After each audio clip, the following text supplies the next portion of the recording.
Halo Dirmama semua.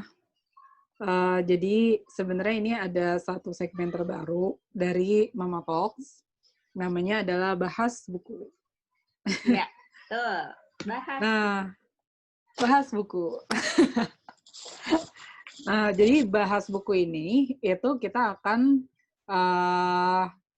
apa ya Mbak? Intinya adalah sharing ya, atau Ya, diskusi apa yang kita baca dari sebuah buku.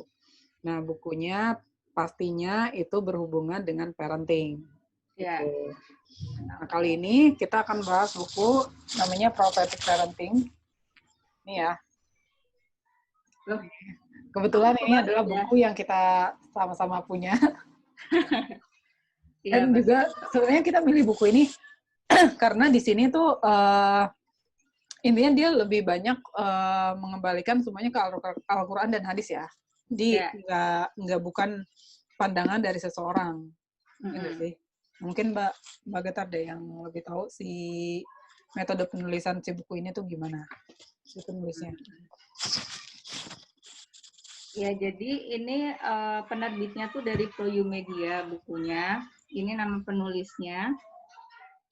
Nanti Dr. bisa di Muhammad Nur Abdul Hafiz Zuhaid-nya. Nur Abdul Hafiz Suwaid. Nanti bisa dibaca aja. Jadi sebenarnya ini mungkin buku ini tuh dari penulisnya sendiri tuh udah menyampaikan bahwa ini kan menyampaikan tentang parenting kenabian ya, bagaimana parenting itu kita laksanakan mengikuti ajaran Rasulullah gitu.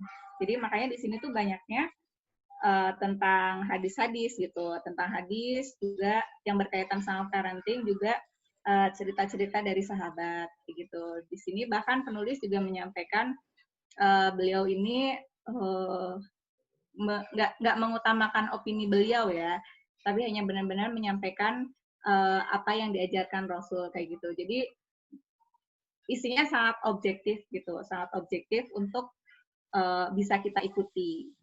Itu sih dah paling. Ya, benar-benar. Oke. Nanti kita sebenarnya sih lebih ke intisari aja sih ya dari beberapa buku itu. Terus kita akan diskusi pendapat kita. Maksudnya Ya, ya. pendapat apa dari aku sendiri, terus dari Mbak Get sendiri gitu.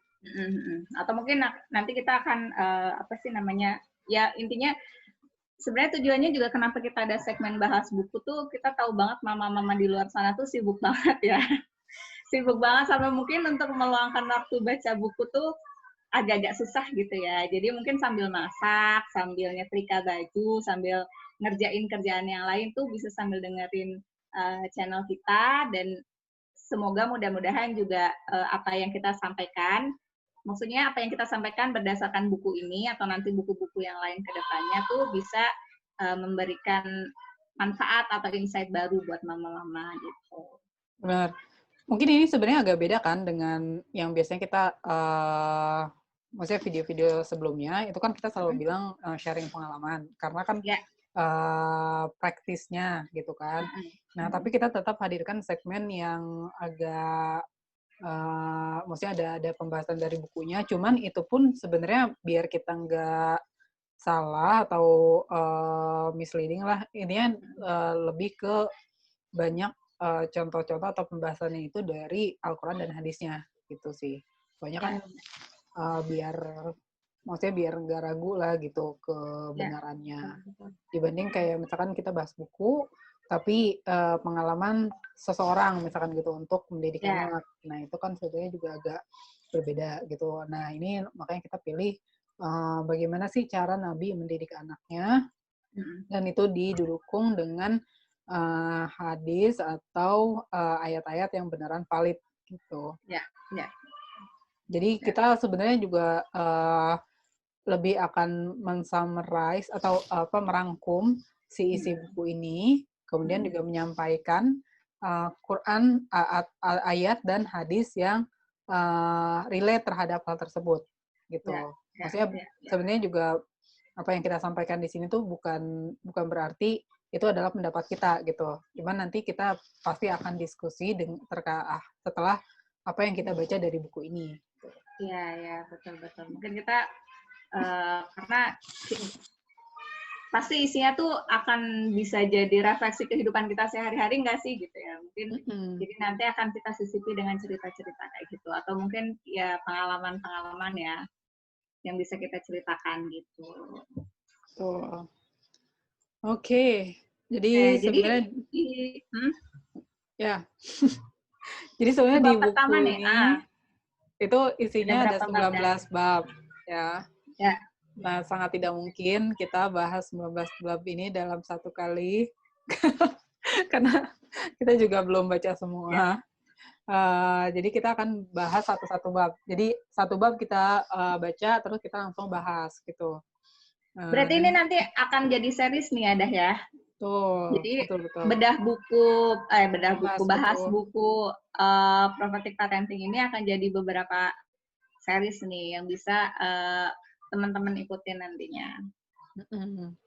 Nah, ini kita intinya di sini tuh ada nasihat untuk calon orang tua, cara mendidik anak sampai usia 2 tahun ini, metode mendidik anak ala Nabi, bagaimana sih membentuk akal, jiwa, akidah si anak itu ya. Terus bahkan juga ada membentuk jiwa sosial kemasyarakatan anak gitu.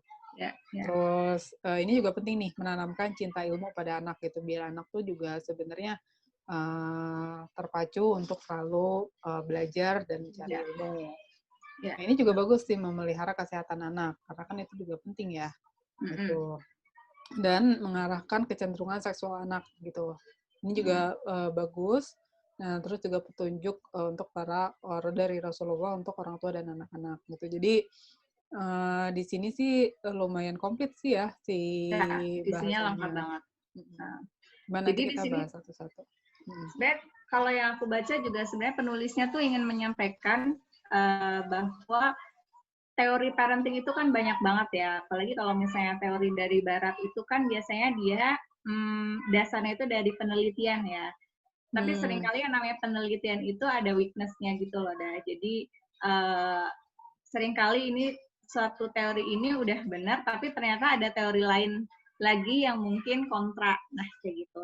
Jadi harapannya ini di sini penulis ini benar-benar parenting kenabian ini bisa menjadi dasar atau bekal lah dalam kita mendidik anak kayak gitu. Jadi mungkin ini bukan bentuk buku parenting yang how to ya, atau ada cara-cara teknis sesuatu lah, tapi di sini lebih ke bekal kita dalam mendidik anak itu bagaimana mendidik anak yang benar-benar berdasarkan cara Rasulullah dulu kayak gitu. Yang insya Allah pastinya masih sangat inline ya dan bisa diterapkan hingga saat ini gitu. Jadi kita bahas yang satu dulu aja, ini dulu ya. Nasihat untuk calon orang tua. Gitu. Bab 1 nih ya. 1. Jadi di bab 1 di poin-poin nasihat untuk calon orang tua ini ada apa aja dah?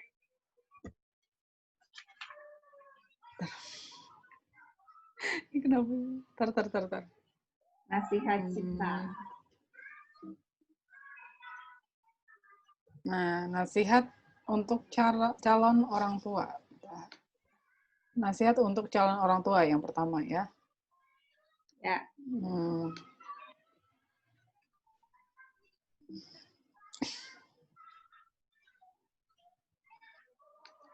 Oke. Di yang pertama ini, yaitu dia ada pembahasan.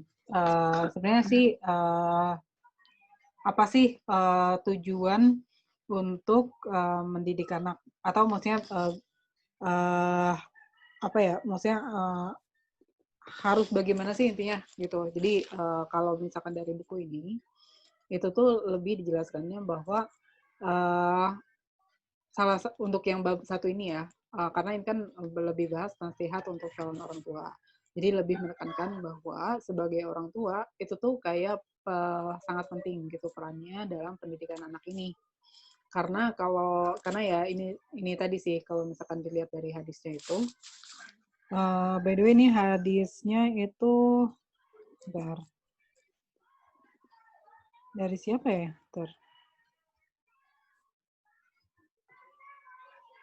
Kok nggak ada ya di sini ya? Iya, hadis riwayat siapa gitu ya? 19. Membesarkan itu bapak dan ibu adalah unsur penting. Oke. Tapi ini setahu aku hadisnya sahih sih. Ya. Ini kullu maulidin yuladu alal fitrah.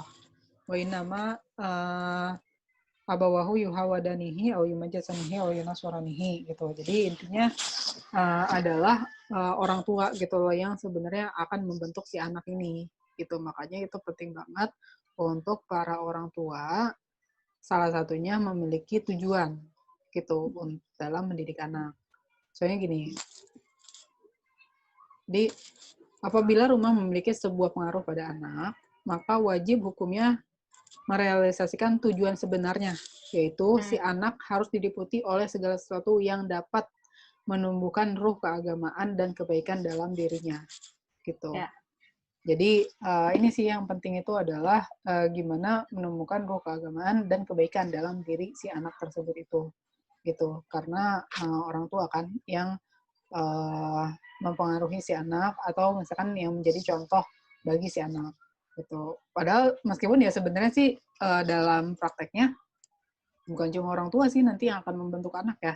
Iya. Kayak ya dia siapa yang dia tinggal di Lingkungan rumah tersebut, lingkungan tersebut, terus teman-temannya. Kayak kemarin juga pas Teh Uci tuh bilang, maksudnya waktu anaknya pulang ke Indonesia ada kata-kata yang ini anak belajar dari mana gitu kata-kata itu.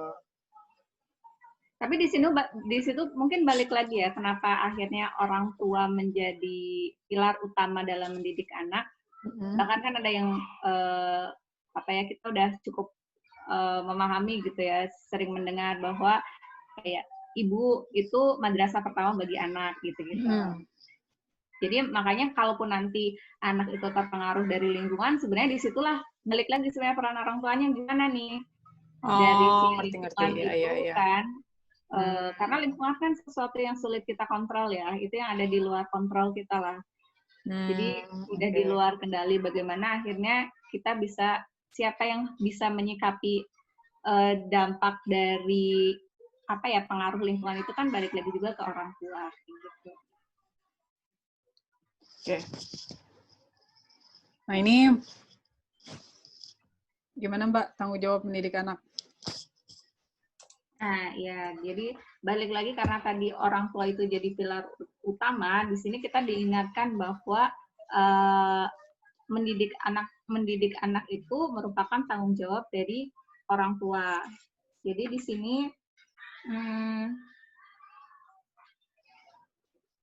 di sini disampaikan itu kalau di Al-Quran itu ada di Quran Surat At-Tahrim ayat 66. Aku bacain aja ya. Hai orang-orang yang beriman, peliharalah dirimu dan keluargamu dari api neraka yang bahan bakarnya adalah manusia dan batu. Penjaganya malaikat-malaikat yang kasar, yang keras, dan tidak mendurhakai Allah terhadap apa yang diperintahkannya kepada mereka dan selalu mengerjakan apa yang diperintahkan. Di sini poinnya tadi yang peliharalah dirimu dan keluarga.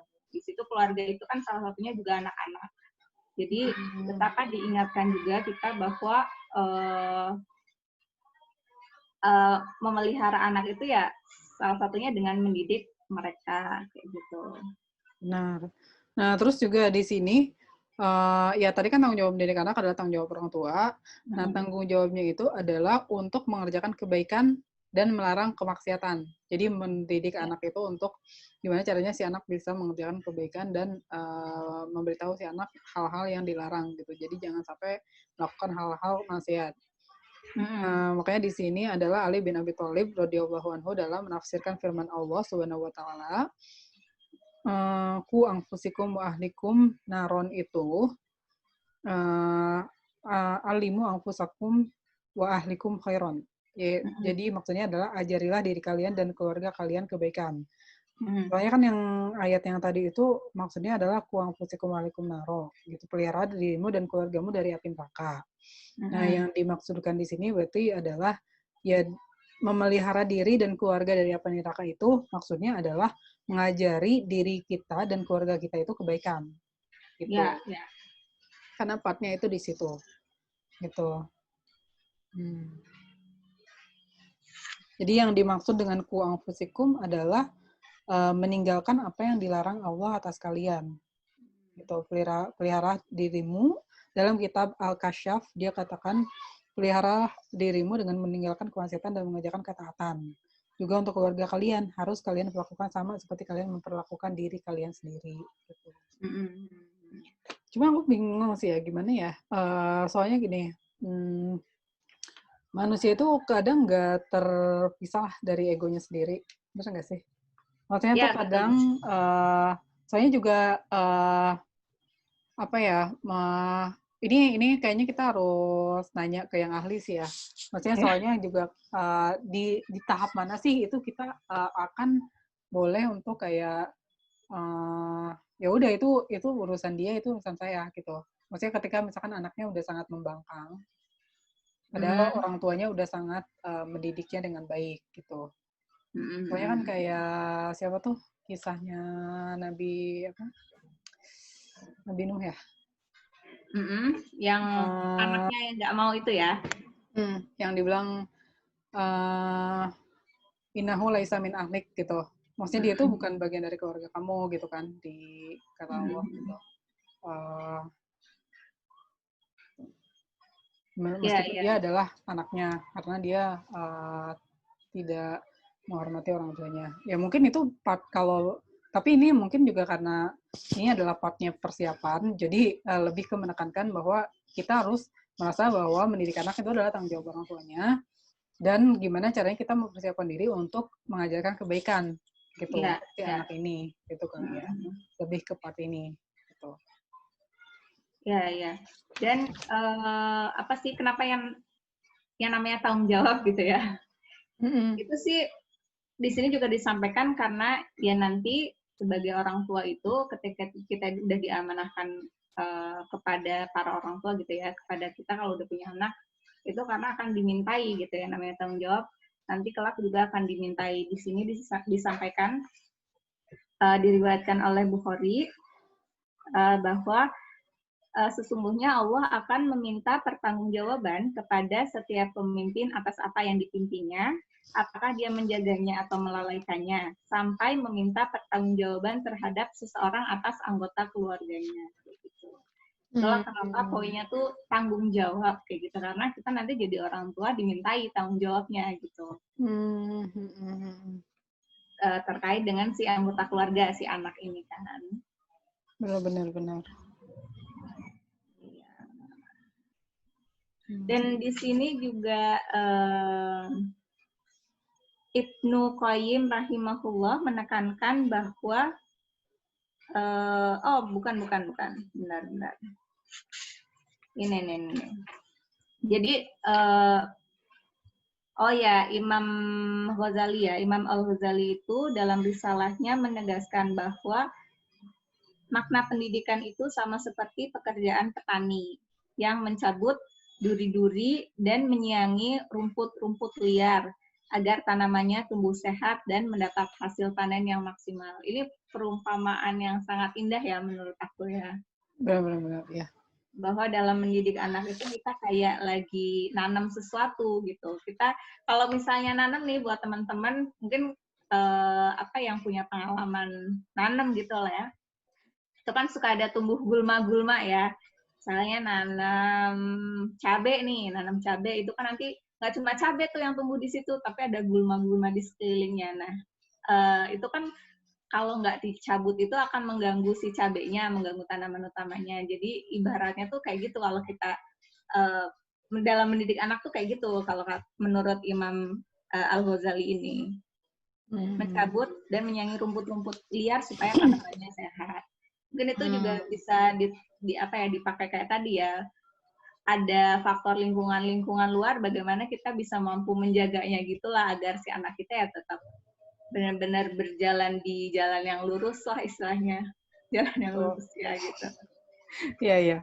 Terus di sini juga ditekankan yang hak anak terhadap orang tua. Jadi pendidikan yang baik dan yang tadi ya, maksudnya mengarahkan bahwa anak itu untuk mengerjakan kebaikan dan menjauhi kemaksiatan itu adalah hak anak, bukan hadiah atau bukan suatu. Jadi itu tuh kayak memang kewajiban orang tuanya harus kayak gitu. Jadi bukan di mana orang tua mendidik anak dengan baik itu adalah suatu hal yang maksudnya suatu bonus gitu misalkan untuk orang tua, bukan, tapi emang itu adalah tugasnya dan itu adalah hak si anak gitu. Iya. Yang dipating ini. Innama samahumullahu abroron li'annahum barrul aba'a wal abna'a kama anna liwalidika alaika haqqo kadzalika liwaladika alaika haqqo. Allah menanamkan mereka abror, orang-orang yang berbakti karena mereka berbakti kepada orang tua dan anak-anak sebagaimana bapakmu memiliki hak atasmu, maka demikian juga anakmu memiliki hak atasmu. Iya, ya, benar-benar. Dan di sini nih yang biasanya kalau aku perhatiin tuh suka jadi konflik ya. Kayaknya setiap keluarga juga punya konflik nih kalau udah ngobrolin hak kewajiban nih antara orang tua sama anak. Jadi sebenarnya nggak cuma orang tua yang punya hak atas anaknya, anak pun punya hak atas orang tuanya, yaitu salah satunya adalah pendidikan. Tadi ada kutipan dari Ibnu Qayyim al-Jauziyah. Ya, aku bacain ya.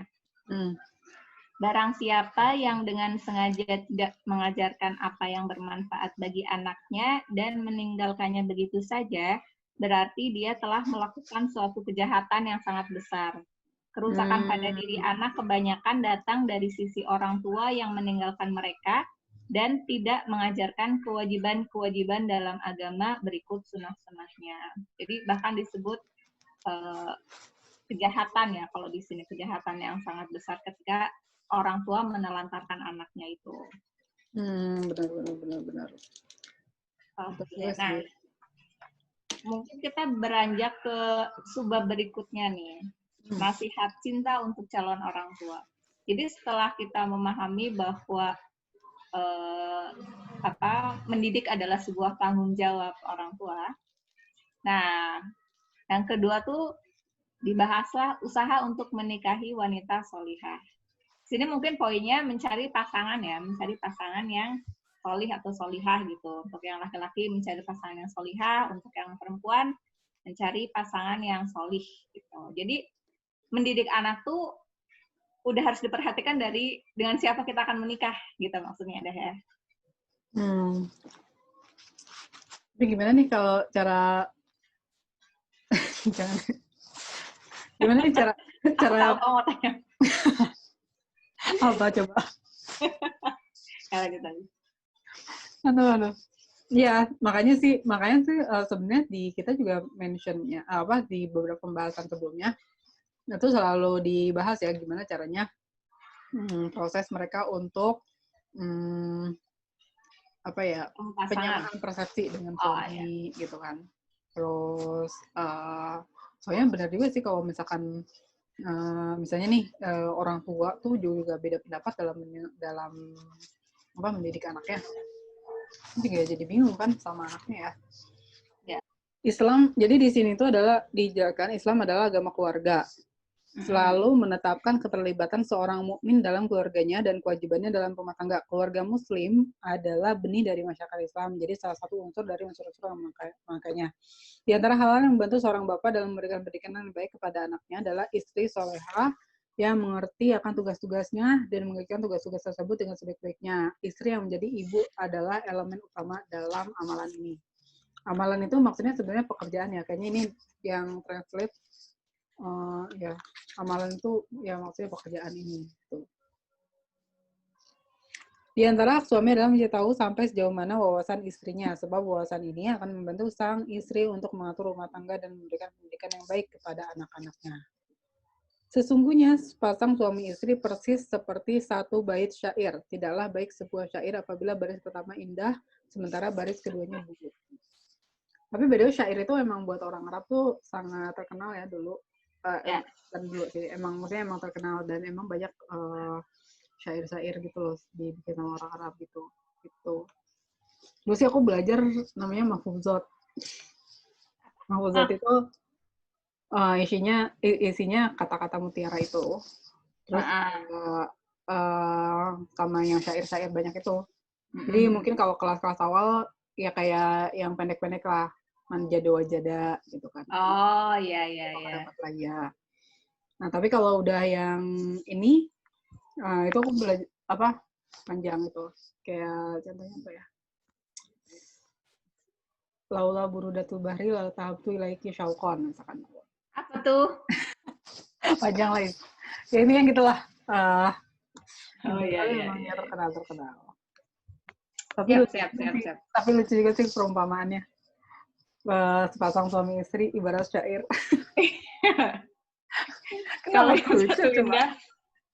Nah, yang masa adalah ini. Gitu. Ya benar. Ini Intinya aku penting juga banget. jadi penasaran. Nah ini kan dia dibahasnya usaha untuk menikahi wanita solehah. Nah terus gimana cara kita memilih untuk ayah yang baik untuk anak-anak kita? Itu kayaknya ada di buku lain ya, dah. Iya benar-benar. Iya, mungkin itu nggak dibahas di buku ini. Oh gini nih, Tapi itu tapi ini harus bagus. diupayakan. Ini bagus nih. Oleh karena itu, seorang wanita yang telah menjadi seorang ibu, salah satu kewajibannya kepada suaminya adalah mendidik anak sebaik-baiknya dengan penuh kesabaran, kelembutan, dan kasih sayang. Tidak boleh memarahi anak-anaknya di depan suaminya, tidak boleh mendoakan keburukan, memaki atau memukul mereka, gitu. Karena semua itu dapat menyakiti hati sang suami. Tapi ini bagus juga sih ya, maksudnya kayak nggak boleh memarahi anak di depan suaminya. Ya. Jadi di sini juga ada nih. Nih. Pahala menafkahi istri dan anak gimana? Ya. Yang tadi dah. Ini ada yang bagus nih dah. Yang tadi dulu, nah ya. Nah sebenarnya salah satu di sini disampaikan lagi adalah pernyataan dari Umar bin Khattab radhiyallahu an. Hak yang pertama untuk anak adalah dipilihkan baginya seorang ibu sebelum dia dilahirkan, yang cantik, mulia, taat beragama, terhormat, cerdas, berakhlak terpuji, teruji kecerdasannya dan kepatuhannya kepada sang suami. Jadi itu ada nasihat juga ya untuk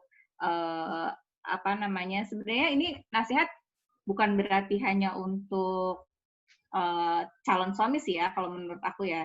Untuk calon suami, ini nasihatnya supaya dia bisa mencari calon istri yang demikian mungkin ya. Sementara untuk kita yang perempuan, bagaimana mungkin kita juga harus mengikhtiarkan diri kita supaya bisa menjadi sosok yang demikian gitu. Sosok yang digambarkan tadi lah. Jadi ini nasihatnya bisa diambil dari dua sisi nih kalau menurut aku nih. Nasihat yang tadi. Betul. Nah, terus lanjut lagi ya. Jadi setelah kita berikhtiar untuk mencari pasangan yang solid demi nanti kita bisa mendidik anak dengan baik gitu ya. Selanjutnya ini ada subbab yang ketiga di buku ini adalah pahala menafkahi istri dan anak. Nah, ini catatan untuk buat bapak-bapak nih kayaknya, papa-papa nih. Ya. Ini aku bacain hadisnya ya. Dari Sa'id bin Abi Waqqas radhiyallahu anhu. Anna Nabiya sallallahu alaihi wasallam qala innaka mahma anfaqta ala ahlika min nafaqatin fa innaka tujaru fiha hatta luqmah tarfauha ila fi imratika. Bahwasanya Nabi Shallallahu alaihi wasallam bersabda, sesungguhnya apapun yang kau nafkahkan untuk keluargamu, niscaya engkau mendapatkan pahala padanya, walaupun hanya sekedar sesuap makanan yang engkau suapkan ke mulut istrimu. Gimana tadi dah? Iya, tadi ini juga dibilang kan. Wah, ada yang bertanya dari Abu Hurairah radhiyallahu anhu bahwasanya dia bertanya, wahai Rasulullah, sedekah apa yang paling baik? Beliau atau Rasulullah menjawab, pemberian orang yang membutuhkan mulailah dari keluarga terdekat. Iya. Dan di bawahnya lagi ada diriwayatkan oleh Ahmad dengan sanad baik dari Al-Miqdam bin Ma'di Karib radhiyallahu anhu. Rasulullah Shallallahu alaihi wasallam bersabda, makanan yang engkau makan untuk dirimu sendiri, maka itu bagimu adalah sedekah. Makanan yang engkau berikan kepada anakmu, maka itu bagimu adalah sedekah. Makanan yang engkau berikan kepada istrimu, maka itu bagimu adalah sedekah. Makanan yang engkau berikan kepada pelayanmu, maka itu bagimu adalah sedekah. Jadi intinya ketika seorang suami memberikan nafkah itu, dia artinya sedang bersedekah dengan orang-orang di sekitarnya gitu ya, ke anak, ke istri, bahkan ke pelayan gitu ya. Kalau misalnya mungkin di rumah yang kita menggaji asisten rumah tangga, itu juga merupakan sedekah sebenarnya nih bagi si suami yang memberikan apa ya istilahnya yang mencari pendapatan lah gitu. Nah, jadi ini kalau maksudnya yang slide selanjutnya itu menekankan si tolabul halali jihadun, tolabul halali furidotun, tolabul halali wajibun ala kulli muslimin. Mencari nafkah itu adalah jihad, mencari nafkah itu wajib. Mencari nafkah juga hukumnya wajib bagi setiap muslim.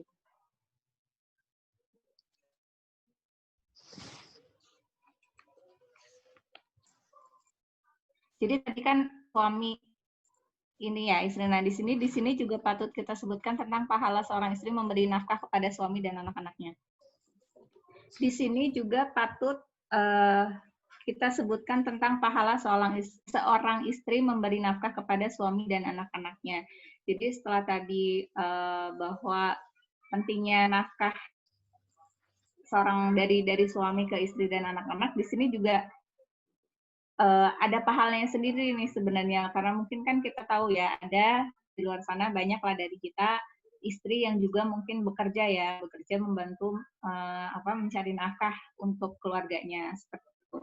Jadi di sini diceritakan itu kisah istri dari Ibnu Mas'ud. Jadi suatu hari istrinya ini mengambil perhiasan. Kemudian Ibnu Mas'ud, suaminya itu bertanya, "Kemana hendak kau bawa perhiasan itu?" Lalu istrinya menjawab, "Aku akan mendekatkan diri dengannya kepada Allah dan Rasul-Nya." Kemudian Ibnu Mas'ud, suaminya itu berkata, "Aduhai, mari sini, bersedekahlah kepadaku dan kepada anakku, karena sesungguhnya kamilah tempat sedekah itu." Kemudian istrinya ini menjawab nih, "Tidak, sampai aku pergi menghadap Rasulullah Shallallahu Alaihi Wasallam." Maka dia pun meminta izin untuk bertemu Rasulullah. Kemudian setelah dia bertemu dengan Rasulullah, namanya Zainab, beliau kemudian bertanya kepada Rasulullah, "Wahai Rasulullah, sesungguhnya aku mendengar perkataanmu, maka aku pulang menemui Ibnu Mas'ud dan aku ceritakan hal itu kepadanya. Kemudian aku mengambil perhiasanku untuk aku jadikan sarana mendekatkan diri kepada Allah dan kepadamu dengan harapan agar Allah tidak menjadikanku sebagai salah satu penghuni neraka. Tetapi Ibnu Mas'ud berkata kepadaku, sedekahkanlah kepadaku dan kepada anakku, karena sesungguhnya kamilah tempat sedekah itu." Jadi dia mengulang pernyataan suaminya tadi. Kemudian Rasul pun kemudian dia menjawab, si istri Zainab ini menjawab, "Tidak, sampai aku meminta izin kepada Rasulullah SAW." Rasulullah kemudian bersabda, "Sedekahkanlah kepadanya dan kepada anak-anaknya, karena sesungguhnya merekalah tempat sedekah itu." Jadi Rasulullah di sini mengiyakan tadi ketika suaminya bilang, "Perhiasannya sini untukku dan anak-anakku saja, karena akulah tempat sedekah itu." Rasulullah mengiyakan gitu. Jadi sebenarnya di sini catatannya bahwa ketika tadi suami memberikan nafkah ke istri dan anak-anak memiliki ada nilai pahala sedekah, sebenarnya sama ketika istri memberikan nafkah gitu ya untuk suami dan anak-anaknya gitu ya, mungkin membantu bekerja, membantu keuangan rumah tangga, itu juga memiliki nilai sedekah gitu. Jadi sebenarnya jangan sedih gitu ya, jangan sedih untuk karena ini sering jadi fenomena kadang ya, ada ibu-ibu yang mungkin bekerja itu merasa terpaksa gitu ya, merasa terpaksa karena banyak hal yang harus dikorbankan, misalnya waktu bersama anak kayak gitu kan. Tapi mau nggak mau harus membantu pendapatan rumah tangga gitu. Sebenarnya jangan sedih gitu ya, karena di satu sisi apa ya kita bisa bilang nafkah juga gitu ya, nafkah yang para ibu dapatkan dari bekerja, kemudian juga digunakan untuk kebutuhan rumah tangga, itu juga merupakan pahala sedekah. Gitu. Menarik. Nah, sekarang tujuan pernikahan Islami. Islami.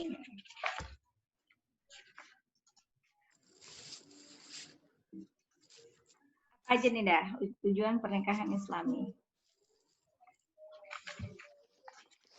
Tujuan pernikahan Islami. 1. Ini tuh masih subab atau masih di Itu masih subab sih. Subab ya. Oke.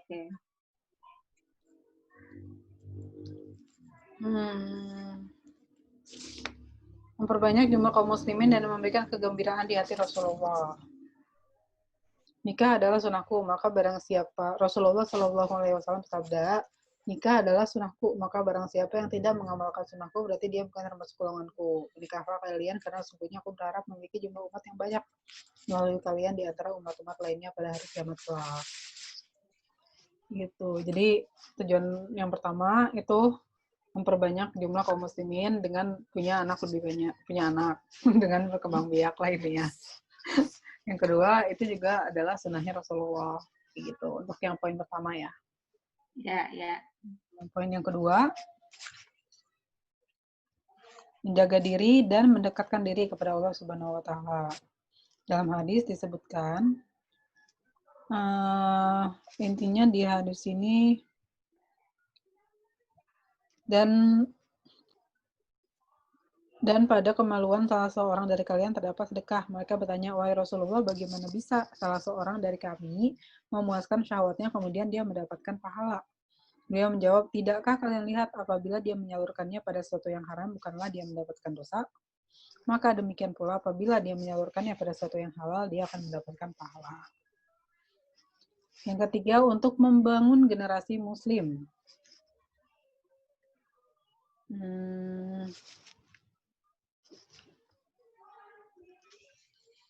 Ini masih sama ya, kayak poin yang pertama ya. Terus yang keempat juga untuk kelangsungan hidup umat manusia. Bahwasanya Nabi Shallallahu Alaihi Wasallam bersabda, janganlah salah seorang dari kalian berhenti mengharap kehadiran anak, sebab seseorang apabila meninggal dunia tanpa mempunyai anak, namanya akan terlupakan. Jadi kalau dari sini sih lebih ke tujuan utamanya adalah menjaga diri tadi dan mendekatkan diri kepada Allah sebagai sunnah dari Rasulullah. Terus yang ketiga ya menjaga generasi muslim dan banyak generasi muslim dengan adanya anak itu tadi. Ya, betul. Nah, tapi ini, ya menjaga generasi ini kan yang penting gitu. Maksudnya generasinya banyak. Tapi kalau nggak terjaga kan juga disayangkan. Dan ini buat teman-teman di luar sana ini poin yang bagus nih ketika lagi bikin misalnya mau bikin proposal pernikahan. Ini bisa jadi inspirasi nih poin-poin ini nih. Tujuan pernikahan Islami. Bisa dicatat ya, di screenshot juga perlu. Mantap. Oke. Nah, boleh selanjutnya. Nah, gimana sih karakter para pendidik yang sukses itu?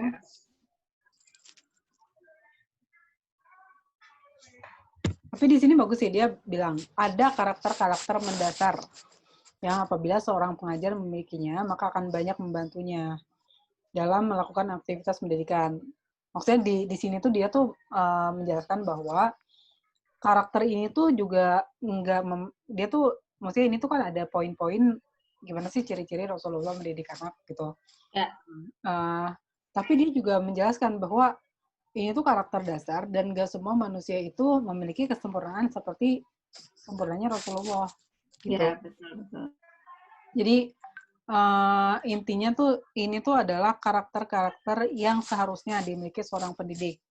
Ya, jadi dan maksudnya kan kalau yang dari sharing-sharing sebelumnya pun mereka bilang ya, maksudnya para bunda ini bilang itu tuh proses gitu untuk menjadi orang tua yang sempurna itu proses gitu. Kayaknya ini poin-poin ini tuh emang nggak akan bisa selesai kita pelajari sampai maksudnya nggak bisa kita targetkan kita bisa belajar bisa memiliki semua ini sebelum kita punya anak nih gitu. Ya, Tapi betul, kita betul. tuh juga bahkan dalam proses punya anak pun dan mendidik anak pun itu juga belajar poin ini gitu. Ya, ya, ya, betul, betul. Sebenarnya ini kan karakter ideal ya, karakter ideal yang memang eh, ini ya kalau dari buku ini ya karakter Rasulullah gitu ya sebagai tauladan pendidik yang sukses itu seperti apa, dan mungkin dalam perjalanannya karakter-karakter ini yang bisa menjadi reminder kita. Kalau aku melihatnya lebih kayak gitu sih dah, yang bisa jadi pengingat kita supaya kita ingin menjadi pendidik sukses itu harus yang seperti gimana sih kalau kita nggak punya gambaran, kalau kita nggak punya pengingat Betul seperti betul. apa pendidikan sukses kan juga bingung gitu ya. Nah ini 8 karakter ini yang mungkin untuk para orang tua di sana bisa menjadi patokan yang ya akhirnya bisa jadi pengingat gitu ya. Benar-benar. Sebagai pendidik yang sukses itu seperti apa. Nah, mungkin yang pertama langsung aja nih dah. Tenang dan tidak terburu-buru.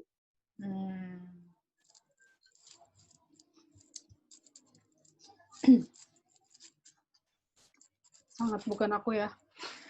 Mesti aku harus banyak belajar sih untuk tenang dan tidak terburu-buru ini.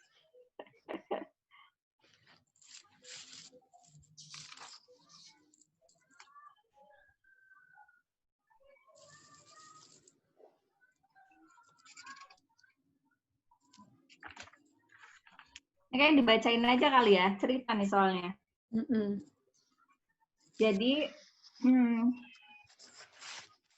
Rasulullah Shallallahu Alaihi Wasallam bersabda, sesungguhnya pada dirimu terdapat 2 perkara yang dicintai Allah, tenang dan tidak terburu-buru.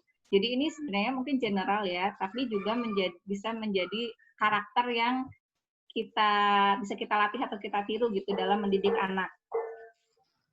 Ada suara es krim, kedengeran? Biarin. Jadi di sini berikut ini adalah suatu peristiwa yang menjelaskan tentang pentingnya ketenangan dan ketidak terburu-buruan dalam membangun akhlak generasi baru. Abdullah bin Tahir mengatakan, suatu hari aku berada di tempat Al-Ma'mun. Dia pun memanggil pelayannya, hai pelayan, tetapi tidak ada seorang pun yang menjawab. Dia pun memanggil untuk yang kedua kalinya, kali ini dengan suara lebih keras, hai pelayan. Maka masuklah seorang pelayan Turki dan berkata, tidak bolehkah pelayan makan dan minum? Setiap kali kami pergi dari hadapanmu, selalu engkau berteriak-teriak, hai pelayan, sampai berapa kali engkau akan memanggil dengan sebutan hai pelayan? Al-Ma'mun menjulurkan lehernya. Aku tidak ragu lagi kalau dia akan memerintahkanku untuk menebas batang leher pelayan itu. Dia melihat ke arahku dan berkata, hai Abdullah, sesungguhnya apabila seseorang sudah berusaha memperbaiki akhlaknya, pasti akhlak para pelayannya menjadi buruk. Ironisnya kita tidak bisa membuat akhlak kita menjadi buruk hanya karena berharap akhlak para pelayan menjadi baik.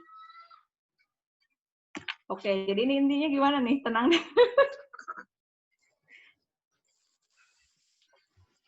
Sebenarnya aku gak bingung sih. Ini tuh Al-Ma'mun itu mencontohkan hal yang buruk. Apa maksudnya mencontohkan hal yang buruk apa bukan dia ya?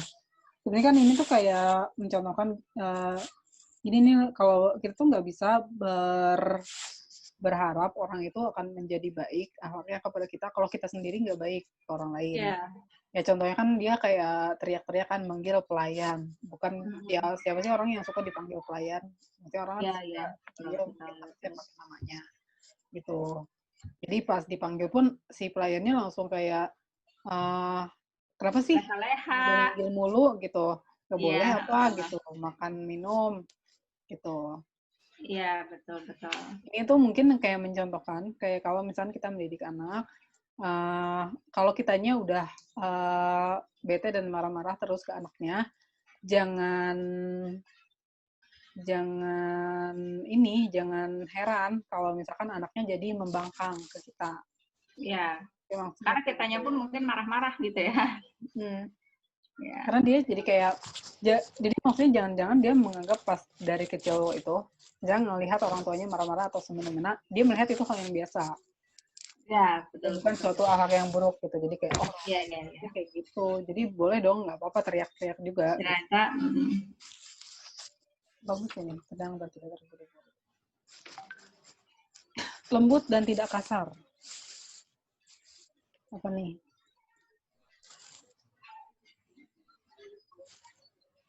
Qala Rasulullah sallallahu alaihi wasallam, "Innallaha rafiqun yuhibbur rifqa fil amri kullihi." Sesungguhnya Allah Maha lembut dan menyukai kelembutan dalam perkara apapun. ya. Nah,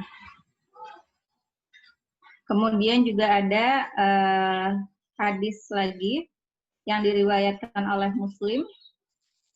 Aku mendengar Rasulullah Shallallahu Alaihi Wasallam bersabda, barang siapa yang tidak dikaruniai kelembutan, berarti dia tidak dikaruniai seluruh kebaikan.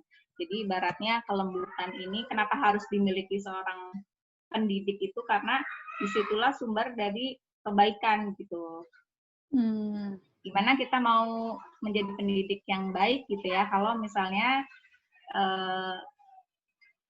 kita tidak memiliki sumber kebaikan tersebut, yaitu karakter si lembut ini, karakter kelembutan ini. Dan itu juga nasihat dari Rasulullah kepada Aisyah ya. Ini direwayatkan oleh Ahmad. Wahai Aisyah, bersikaplah lembut karena sesungguhnya Allah apabila menghendaki kebaikan pada suatu keluarga, Dia ilhamkan kelembutan kepada mereka. Jadi di sini digambarkan bahwa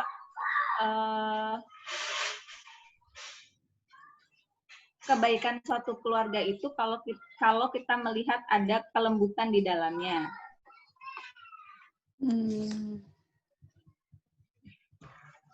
Gitu ya. Benar-benar. Ya. Dan riwayat lain ini lafalnya apabila Allah menghendaki kebaikan pada suatu keluarga, Dia masukkan kelembutan di hati mereka. Jadi ibaratnya di mana ada kelembutan, disitulah ada kebaikan. Ketika kita melihat kebaikan di suatu keluarga, ketika keluarga yang baik itu seperti apa, kita akan melihat kelembutan di dalamnya gitu. Dan kelembutan dari mana? Kelembutan lahir dari di anggota keluarga tersebut ya. Dan mungkin ya dimulai dari si orang tua ya sebagai pendidik kayak gitu. Karena ketika orang tuanya lembut, anak-anaknya pun mungkin cenderung akan lembut juga gitu ya. Dia mencontoh orang tuanya. Sebenarnya aku lebih menarik dari poin lembut yang 2 ini ya, lembut dan tidak kasar itu untuk yang bagian selanjutnya sih. Jadi wal kaziminal ghaiz wal afina ninnas wallahu yuhibbul muhsinin. Dan orang-orang yang menahan amarahnya dan memaafkan kesalahan orang lain, Allah menyukai orang-orang yang buat kebajikan. Jadi maksudnya sih menurut aku sih lembut di sini tuh bukan kayak berarti kita tuh kayak harus selalu apa sih namanya lemah lembut gitu kan. Ya. Gitu nggak sih? Itu lebih ke ditekankan kepada pembentukan hati kita yang menjadi lembut itu. Maksudnya hatinya yang menjadi lembut itu yang paling penting gitu loh. Yang lembut itu ya salah satunya bisa menahan amarahnya dan mudah memaafkan kesalahan orang. Gitu. Benar sih. Sejujurnya menurut ya aku juga sebenarnya masih belajar banget ya untuk menahan amarah. Apalagi juga memaafkan kesalahan orang lain sih. Soalnya menurut aku itu susah sih. Maksudnya aku masih tahap agak susah sih untuk part itu sejujurnya. Cuman di suatu waktu aku pernah mikirnya kayak gini sih. Jadi jadi aku tuh awalnya ini jadi kayak sharing session kita nih. Nggak, aku tuh selalu berpikir gini ya. Kalau orang tuh misalkan nih menyakiti perasaan aku kan misalnya. Nah itu aku nggak akan membiarkan orang tersebut untuk hidup senang lah setelah menyakiti hati aku itu gitu. Kamu kayak punya apa sih namanya, Dendam banget kan? dendam ya. Dendam banget. Nah, sampai aku tuh berpikir ya, aku tuh berpikir terus sampai aku di titik di mana. Nah, kalau aku punya pemikiran kayak gitu, itu berarti aku belum punya iman yang kuat. Gitu. Ya. Karena aku nggak percaya bahwa Allah itu maha adil. Jadi aku masih menyadarkan aku gitu yang harus membalas perbuatan orang tersebut. Ya. Harusnya aku tuh yakin itu tuh maksudnya ada Allah yang maha adil gitu, yang belum tentu juga sebenarnya kan orang itu kan kita tuh selalu selalu dalam memposisikan diri kita itu sebagai korban lah gitu kan. Dia belum tentu sebenarnya partnya di saat itu tuh aku gitu yang selalu jadi korban kan. Padahal sebenarnya mungkin juga orang itu juga sebelum menyakiti hati aku tuh udah tersakiti duluan. Iya. Gitu. Di situ sih sebenarnya waktu itu aku mikirin, oh ya sih. Iya. Tapi ini kayaknya nggak cuma kamu sih, dah. Maksudnya ini emang salah satu kebijaksanaan seseorang yang cukup sulit dan mungkin perlu dilatih juga ya, kayak gitu ya. Dengan melakukan afirmasi positif misalnya, bahwa ya kayak tadi, bahwa ya udah sih nggak harus, maksudnya tanpa, kita nggak perlu kayak merutuki si orang tersebut kan ya, nggak perlu merutuki orang tersebut. Ya tadi benar banget sih, jadi poin lembut di sini bukan yang ngomongnya lemah lembut kayak misalnya orang Jawa gitu, bukan kayak gitu ya, tapi lembut di sini lebih ke bagaimana tadi bentuk kelembutan seseorang itu bukan cara bicaranya gitu ya, bukan cara bicaranya. Lembut di sini itu bagaimana ketika seseorang yang memiliki kelembutan itu sebenarnya hatinya yang lembut gitu ya, itu dia mudah memaafkan kesalahan orang dan juga menahan amarah. Dan ini poin yang penting banget kalau ngobrolin ngasuh anak, karena ya kalau aku melihat apa sih ya, pemandangan di sekitar gitu ya, yang namanya mendidik anak itu benar-benar menguji kesabaran banget kan. Di situ benar-benar poin menahan amarah tuh kayak jadi poin utama banget kayak gitu. Mungkin ada kalanya kita nggak bisa menahan amarah, tapi yang penting kita ketika kita udah tahu nih ini menjadi pengingat, itu bisa dilatih gitu ya. Tuh. Nah, yang selanjutnya nih, hati yang penyayang. Mungkin ini agak cepat aja kali ya. Iya. Salah satu hadis saja.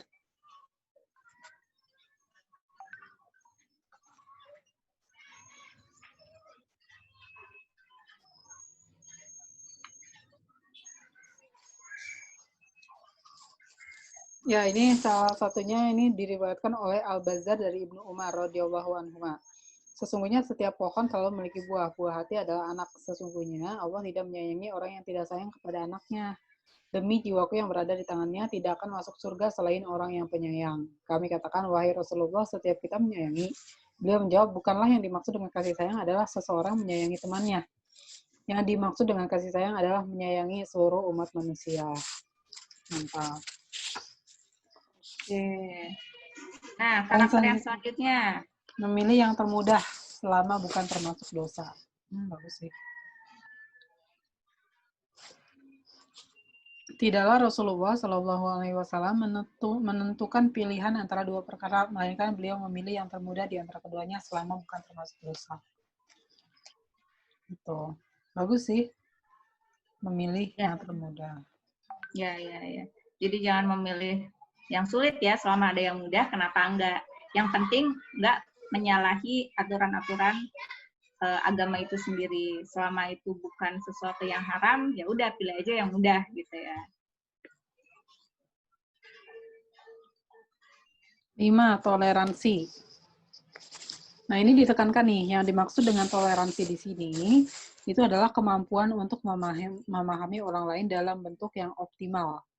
Bukan dalam pandangan yang sempit sehingga mananya bukan kelemahan dan kehinaan, tetapi maksudnya adalah memberi kemudahan sebagaimana yang diperbolehkan oleh syariat. Ya. Rasulullah Shallallahu Alaihi Wasallam bersabda, maukah aku beritahukan kepada kalian tentang orang yang haram masuk neraka dan neraka haram atasnya? Setiap orang yang mudah, dekat, dan toleransi. Ya. Jauhkan diri dari marah. Wah, ini kok kayak masih mirip-mirip yang tadi nih. Kayaknya ditekankan banget nih soal marah-marah ini nih. Iya. Soalnya sebenarnya aku juga ngerasa sih ya, kan ada sepupu aku yang kecil kan, masih 3 tahun. Deket lah, karena rumahnya deket kan, sering main. Suka nginep juga. Aku juga kadang juga ngerasa sih kalau misalkan aku lagi ada kelepasan terus pengen marah ke dia, nah sekali marah itu dia jadi langsung negatif gitu responnya. Ya maksudnya ya kalau anak kecil ya pasti ada kan ya, maksudnya yang bikin keselnya ya ada aja lah. Iya. Gitu. Iya, benar. Gitu. Terus kalau udah seharian gitu, lebih dari 3 jam, kayak aduh. Ada main.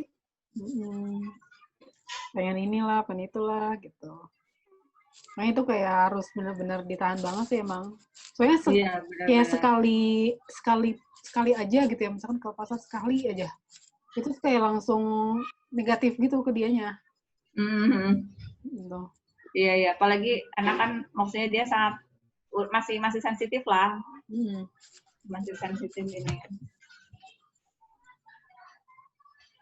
Seimbang dan proporsional.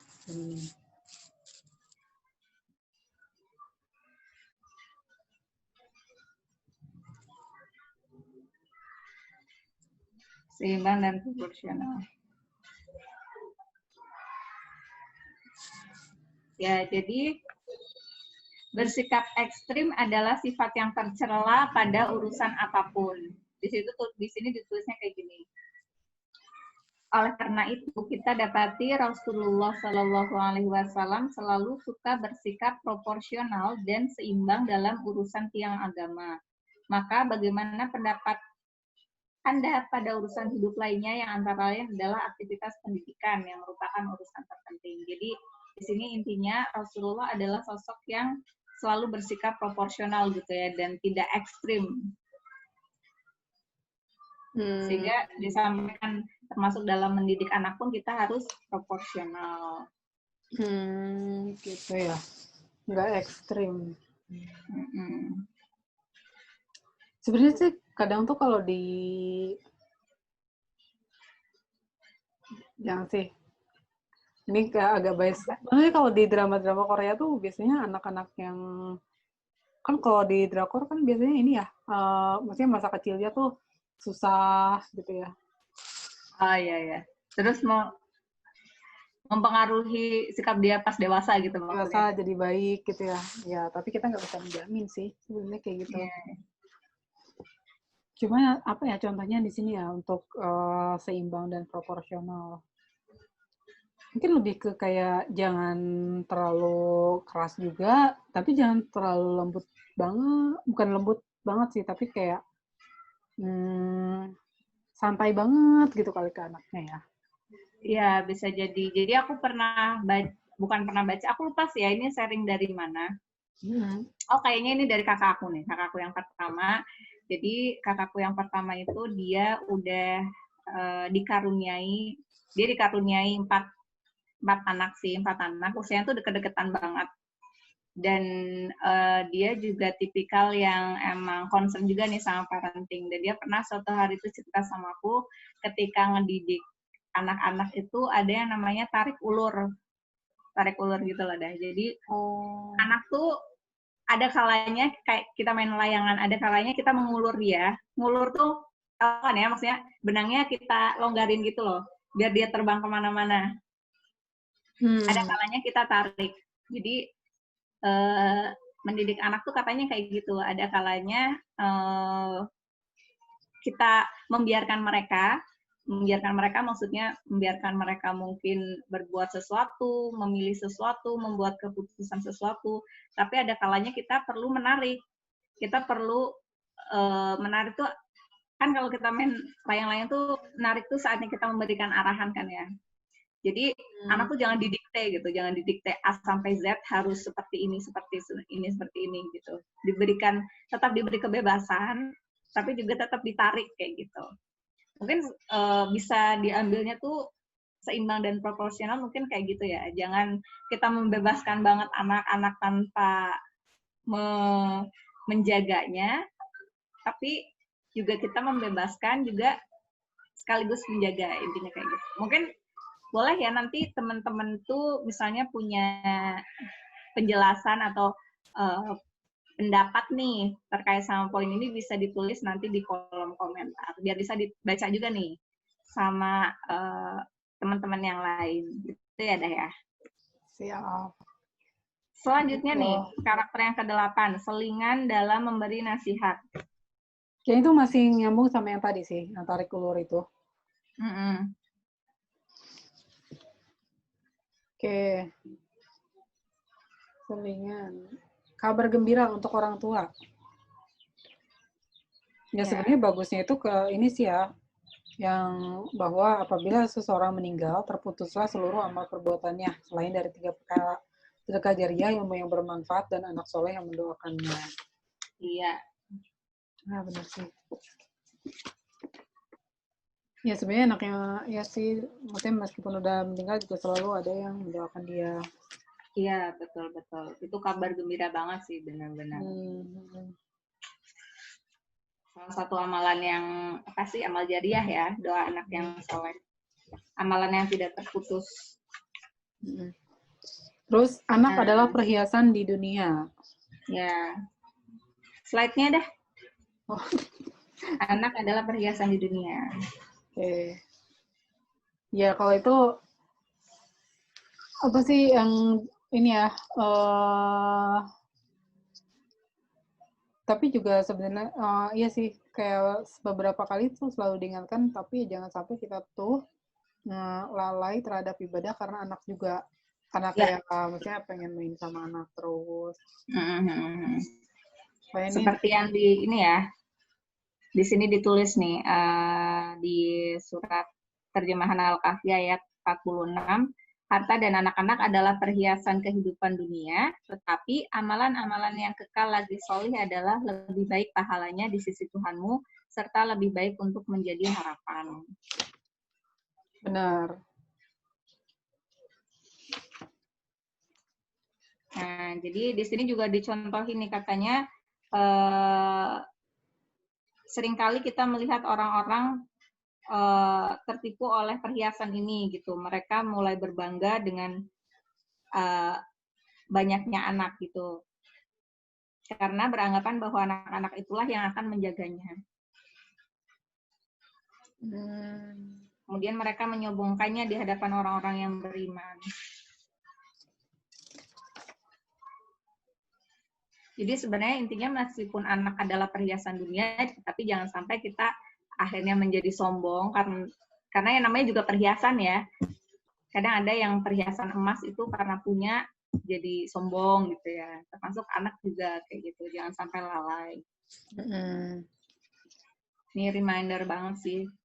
Karena ini kadang mungkin ini yang kadang isu juga sih menurut aku ya, isu yang muncul juga kayak kemarin yang salah satu pembicara kita videonya mau muncul bentar lagi nih, gimana dia sampai akhirnya menutup sosial media dia karena dia bukan tipikal yang tahan untuk melihat istilahnya melihat kondisi orang-orang lah ya gitu ya. Karena takutnya dia malah membandingkan gitu loh, membandingkan diri dia dan orang lain. Jadi jangan sampai ini juga reminder juga lah ya, jangan sampai mungkin sosial media menjadi tempat untuk kayak gitu tadi lah ya, menyombongkan perhiasan yang kita punya gitu. Misalnya anak-anak tadi kayak gitu. Karena ternyata di luar sana ada yang punya dampak negatif nih, jangan-jangan dari sesuatu yang kita share di sosial media misalnya. Itu jadi pengingat juga sih ya. Iya. Nah, bab selanjutnya apa nih? Ketika setan dan manusia bertempur. Jadi ternyata di sini tuh dikasih tahu ya bahwa pada pertemuan manusia dan setan dalam memperebutkan anak dan keturunan manusia. Setan telah bersumpah untuk berusaha menjauhkan keturunan manusia dari jalan Allah dan memalingkan mereka dari ketaatan kepadanya. Inilah yang diberitakan Allah Subhanahu wa taala kepada kita agar kita selalu waspada. Jadi, the moment si anak itu lahir, di saat itulah kita juga mulai bertempur dengan setan ini. Karena setan sudah bertekad gitu ya untuk memalingkan si anak-anak ini untuk menyimpang ya dari jalan yang benar, sedangkan kita itu punya tanggung jawab untuk mendidik anak ini sebaik mungkin gitu. Iya. Bukan berarti mandul ya ketika belum dikarunia anak, bisa jadi emang belum rezekinya. Dan di sini sih disampaikan adalah bahwa hal terpenting ketika kita mengharapkan buah hati itu, intinya kita harus banyak-banyak memohon ampunan Allah Subhanahu wa taala gitu. Dan di sini ada hadis juga yang menyampaikan barang siapa yang memperbanyak istighfar, niscaya Allah akan memberi penyelesaian bagi setiap permasalahan dan jalan keluar bagi setiap kesempitan, serta memberinya rezeki dari sisi yang tidak disangka-sangka. Jadi termasuk di sini ketika menanti buah hati gitu ya. Benar. Kemudian yang terakhir nih, hukuman bagi orang tua yang tidak mengakui anaknya. Aduh. Ini ayat yang atas saja sih kayaknya. Rasulullah Shallallahu Alaihi Wasallam bersabda, barang siapa yang tidak mengakui anaknya untuk menghinakannya di dunia, niscaya Allah akan menghinakannya di hari kiamat di hadapan seluruh makhluk. Balasan setimpal dengan perbuatan. Wow. Ya, itu dia. Ada berapa halaman? Bab 1. 96. 96 ya. Enggak, 96 kan dari awal. Oh, dari awal ya? Ini 46 ke 96. 50 halaman. 50 halaman. Ya itu ya, tadi nasihat untuk calon orang tua. Kita lihat lagi dari awal summary-nya. Babnya. Tadi ini ya, maksudnya di part ini itu dijelaskannya bahwa intinya sebagai orang tua dalam mendidik anak itu tuh kita harus tujuannya tuh jelas, menumbuhkan ruh keagamaan dan kebaikan dalam diri si anak tersebut. Gitu. Iya. Dimana itu kita harus sadar bahwa tanggung jawab mendidik anak itu adalah tanggung jawab orang tua. Dan hak anak untuk mendapatkan pendidikan yang terbaik. Gitu. Ya. Terus juga usaha untuk menikahi wanita soleha karena penting untuk mempunyai pasangan yang suportif dalam mendidik anak. Itu tadi juga, tapi selain itu kita juga harus memperhatikan nafkah untuk si istri dan anak, ya. Bahkan sedekah yang utama yang harus didahulukan itu adalah kepada keluarga dahulu. Dimana sebelum nikah itu kita harus jelas tujuannya, sunnah Rasulullah, menjaga diri dan mendekatkan diri kepada Allah, juga membangun generasi muslim. Nah, ini tadi contoh karakternya ya. Di sini sih yang aku lihat sih lebih ke kayak apa ya, mendidik seseorang untuk punya hati yang benar gitu. Maksudnya hati yang benar itu tuh maksudnya tuh ini tuh hati yang penyayang, orangnya lembut, tidak emosi gitu. Ya. Bisa bersikap seimbang. Jadi maksudnya tuh karakter dari ini semua maksudnya yang dimaksud pada pendidik yang sukses itu lebih ke kayak rootnya atau akarnya, dia harus yang benar dulu gitu. Soalnya ini tuh kayak nggak ngebahas kan, kayak misalkan bukan ngebahas itu bukan kayak yang memberikan nafkah yang sangat banyak, bukan yang kayak gitu kan? Iya. Atau yang baik menyekolahkan anaknya gitu. Ya. Betul. Kabar gembira ya untuk orang tua tadi. Terus anak adalah perhiasan dunia, harus diingat juga. Nah ini ketika anak itu lahir kita udah mulai bertempur dengan setan karena setan sudah berjanji untuk mengganggu manusia. Ya, pentingnya pengaruh kesolehan orang tua pada anak, pernikahan dan hubungan kekerabatan. Nah, ya itu semua. Oke, akhirnya selesai juga. Oke. 50 halaman. Itu tadi dari kita semua ya. Kita mungkin nggak akan, maksudnya summary dari kita sih lebih ke tadi ya, kita harus sadar untuk apa ya, benar-benar apa nih? Apa sih? Tahulah, dan intinya kita harus sadar bahwa mendidik anak itu adalah tanggung jawab kita, dan kita harus sebaik mungkin mempersiapkan diri untuk mendidik anak tersebut, karena mendidik anak itu proses belajarnya itu ya selama kita punya anak itu kan. Ya, betul. Dan mudah-mudahan tadi dari mungkin penyampaian kita yang yang mungkin sangat terbatas ya, ada beberapa poin yang bisa diambil gitu ya, diambil baiknya gitu. Dan untuk segala kekurangannya, pastinya kami juga memohon maaf jika ada kekurangan atau mungkin ada kesalahan. Boleh misalnya nanti teman-teman mungkin melihat tadi ada kesalahan gitu ya, atau mungkin saya atau dari Ida salah baca, bisa ditulis di komentar gitu. Oke. Gitu. Siap. Terima kasih Mama semua yang sudah mengikuti pembahasan bahas buku kali ini. Insya Allah nanti kita jadwalkan lagi kapan ya, seling-seling lah ya gitu, dari pembahasan Mama Fox ini. Lanjut ke bab kedua ya. Lanjut ke bab kedua. Tentang apa tadi? Bab kedua? Mendidik anak usia 2 sampai 2 tahun. Ya. Oke, terima kasih semua. Itu tadi segmen bahas buku kali ini, episode yang pertama tentang nasihat untuk calon orang tua. Ya. Terima kasih. Assalamualaikum. Assalamualaikum.